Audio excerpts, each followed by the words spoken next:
Hello, this is Lord's Legion and welcome to a very long awaited episode of Cancerous Comment Conduct. And by long awaited, I'm talking about how there hasn't been any episode in 3 months. Which mainly stems to the fact that I haven't really been keen on making videos the past few months. But by now I'm feeling a lot better, and given how plenty of you guys seem to enjoy this series, I'm going to give it another shot. And the video in question that we're going to be looking at the comments for is in relation to the top 10 worst DC New 52 character revamps. Which I'm surprised I haven't focused on that video sooner, because there's plenty of meaty comments to choose from here. But without further ado, let's begin with the comments. Geez, the New 52 screwed up so many characters. They also kinda screwed up Bart Allen by making him a criminal and calling him Bartor, which is weird. Now if you notice with a lot of character revamps within the New 52, a lot of them have been changed just for the sake of change, and a lot of the stuff that they changed just did not make sense or were just completely stupid. And I think the whole thing with Bart Allen or Bartor is a perfect example of this. Because yeah, that is completely weird and stupid and didn't make any sense. I disagree with Harley Quinn with 1N. Now she one of the best sell comics thanks to the New 52. Being a grammar Nazi aside, I can kinda get what you were trying to say, and to a certain degree I can agree with you in that Harley Quinn did rise in popularity thanks to the New 52. But you see, the main problem I have with Harley Quinn in the New 52 is just pretty much how she was represented. Because she was just so far removed from her original inception to the point where she was almost unrecognisable. And the whole essence on Harley Quinn was just non-existent. I would argue that she had that despite the New 52, because Quinn now exists in this weird paradox between the one version that she is a member of the Suicide Squad, which is the horrid one, and the closer to the original version that's appearing in her solo book, which doesn't appear to be taking place on the same planet as any of the rest of the DCU. Okay, even though I did say in the original video that I'm not going to be focusing on the DC Rebirth iteration of the characters and focusing specifically on just the New 52 iterations, that is a pretty valid point regardless, because it does seem like Harley Quinn is having somewhat of an identity crisis in DC Comics. Because depending on the writer, Harley Quinn can be one thing, and then a completely different writer will take Harley Quinn within another direction entirely. Which granted it makes sense because, you know, different writers and stuff. But the fact that all of this is taking place within the main DC continuity, I find it rather jarring. And I've noticed this very similar thing with Poison Ivy, in that in one version she is a straight up villain, while the next she is nothing more but an anti-hero, and both versions of Ivy are in DC Rebirth, so again, it's very jarring to me. Well, I may be one of the very few that actually like the New 52 Superman instead of the old one. Now, whenever I think of Superman, I think of the truth, justice, and the American way. And the whole thing about Superman is the fact that he is supposed to inspire us. Which I suppose is my main criticism with the New 52 Superman, because he's not all that inspiring. That being said, I did notice that in the New 52 they tried to make Superman more relatable, the keyword being tried. And although the New 52 Superman doesn't gel with me per se, I can sort of understand why others would like the New 52 Superman, so in this case, to each their own. And then someone responded to the previous comment, I did too, especially his relationship with Wonder Woman. I know that many people are fans of the Superman-Wonder Woman relationship, but honestly, I don't even understand the appeal. Because to me it's just Superman fucking his female counterpart. And outside of the fact that they're both very powerful characters, I just don't see them gelling one bit.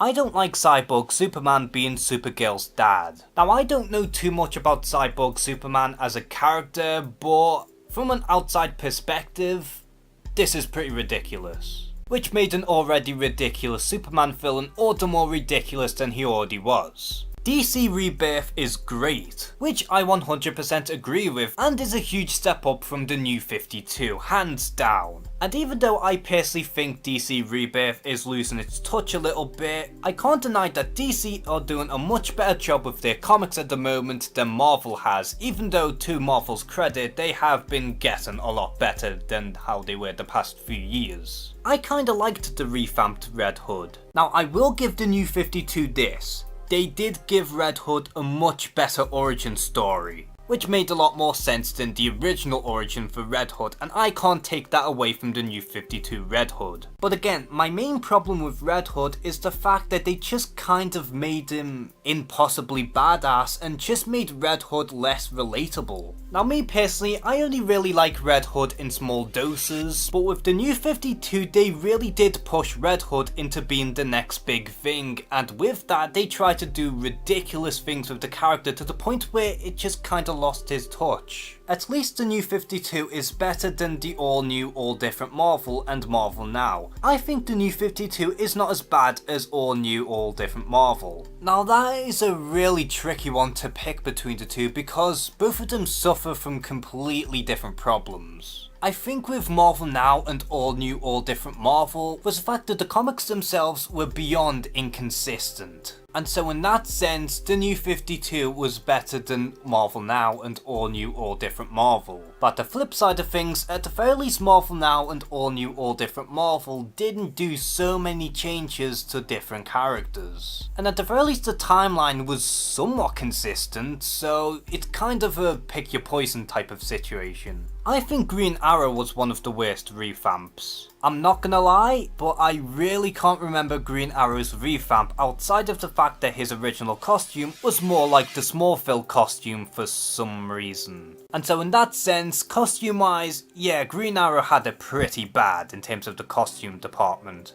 I do agree that they over-sexualized Harley, but Harley in the New 52 is really likable. Was she really though? Because she was nothing more but an annoyance who DC kept on shoving down our throats. And when it came down to the New 52 Harley Quinn, I really did not like the character one bit.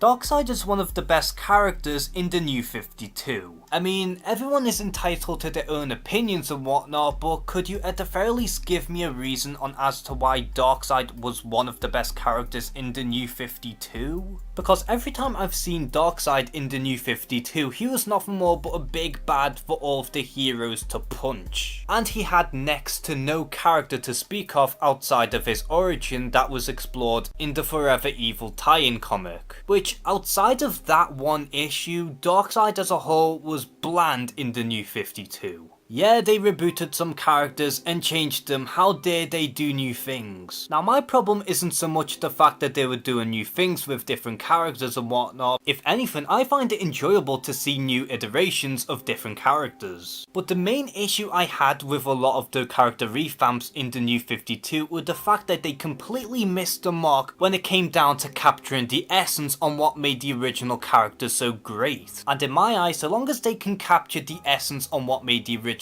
character great in the first place, then I have no problems with them trying new things with the characters. Best example of all of this is the MCU and how they handle their characters. Very different, but they do capture the essence on what made the original character so great. The whole New 52 was garbage. I wouldn't go that far. I mean, there were some good things that came out of the New 52, such as Scott Snyder's Batman run, which was fantastic. And we did have some genuine great storylines throughout the New 52, but I can't deny that most of it was god-awful. I like most of the New 52 costumes, but some of them were terrible. For an example, Count Vertigo's New 52 outfit was the worst. Superman, Red Hood and Harley Quinn New 52 redesigns are the ones I like. Now that's one thing I cannot deny. When it came down to the redesigns in the New 52, they were very hit and miss. Some of the redesigns turned out great, while others not so much. It was a pretty good video, but the music was a bit too loud and I couldn't quite hear all of what he said. Looking back, I totally agree with you on this one, and I am learning from previous mistakes. And I'm not gonna lie, one of my favourite kind of comments are when people do give me legitimate criticisms. Because I genuinely do take things to heart and I do try to somewhat improve my methods in making videos as best as I can. So I really do appreciate that comment dearly. I hate what they did with Mr. Freeze. They made him have no depth, and in the end he was a remorseless jerk who I had not the smallest bit of empathy when Batman beat him up. I hope the DCEU doesn't do this. I couldn't have said it better myself, because Mr. Freeze is one of the best Batman villains in the Rogues Gallery, and the fact that the New 52 did him so dirty just hurts my heart. And they've more or less degraded Freeze into nothing more but a villain whose gimmick is based on ice. And they pretty much butchered everything he stands for, which just completely ruins the point of Mr. Freeze. Not sure I can name any of DC's women that are not like that. I'm guessing this is in relation to how some of the women can be sexualized, which, to be fair, all of the DC women are somewhat sexualized and whatnot. But the main thing with the New 52 Starfire, for instance, was the fact that she was nothing more but eye candy and nothing else. Yes, Starfire was always somewhat sexualized before the New 52, but the thing that balanced it out was the fact that she was just so down to earth in terms of personality. How for the New 52 Starfire would literally sleep with any man she sees, which to me just ruined Starfire as a whole. Now, I'm not going to read the entire comment, mainly because it's that big, but the runners-up consist of Bart Allen, which we've previously discussed. But we also have Raven, in which, looking back, I should have added her on the list and she would have taken Static Shock's spot. Because what the New 52 did to Raven was just unforgivable and just made her a bitch. And plus the New 52 Raven was just unrecognisable. And then we also have Cyborg, mainly because he was one of the founding members of the Justice League. And as much as I really don't like Cyborg as a founding member of the Justice League, I don't think he's quite worthy of being on the list, mainly because outside of that, Cyborg wasn't that bad. Certainly a departure from his pre-52 counterparts, but let's face it, we had worse revamps. If you place Darkseid here, then you didn't read the Earth 2 storyline.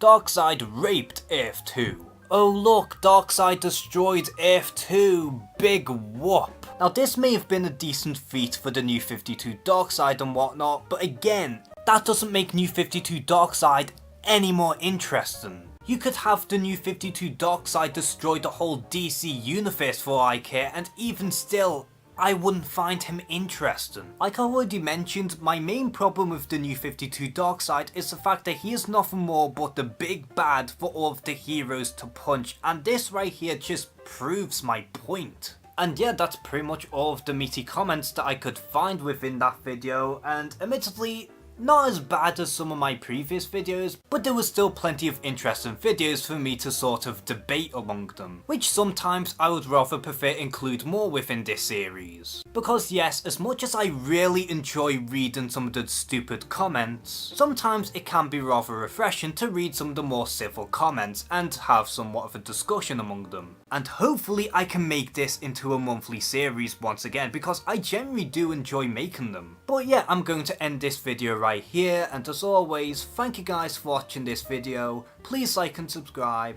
take care and have a good one.